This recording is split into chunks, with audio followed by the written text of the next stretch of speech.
Pemirsa, pada Senin 31 Januari 2022, tambahan kasus COVID-19 di Bali masih tinggi. Jumlahnya mencapai ratusan orang.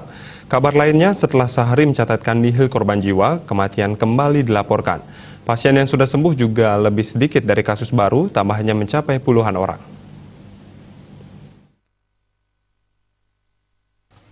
Menurut data Satgas Penanganan COVID-19 Bali, jumlah kasus baru yang dilaporkan sebanyak 294 orang.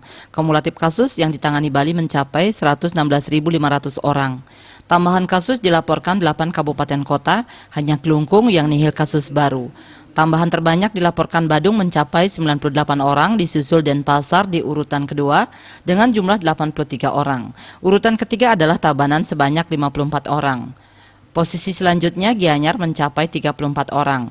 Jembrana di posisi kelima dengan 15 kasus baru. Karangasem melaporkan 6 kasus baru, Buleleng 2 orang, dan Bangli 1 orang. Terdapat pula 1 orang yang masuk kategori warga Provinsi Bali dilaporkan terpapar. Korban jiwa bertambah 1 orang dari Badung. Kumulatif mencapai 4.072 orang. Rinciannya 4.066 WNI dan 6 WNA. Pasien sembuh bertambah 55 orang dari 6 kabupaten kota yaitu Denpasar 24 orang, Badung 12 orang, Tabanan 8 orang, Jembrana 6 orang, Gianyar 3 orang, dan Buleleng 2 orang. Total pasien sembuh mencapai 110.572 orang. 3 kabupaten nihil tambahan pasien sembuh yakni Kelungkung, Bangli, dan Karangasem. Jumlah kasus aktif sebanyak 1.856 orang.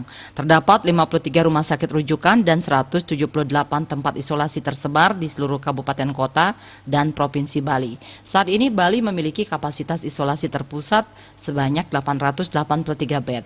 Dia Dewi Bali Pos melaporkan.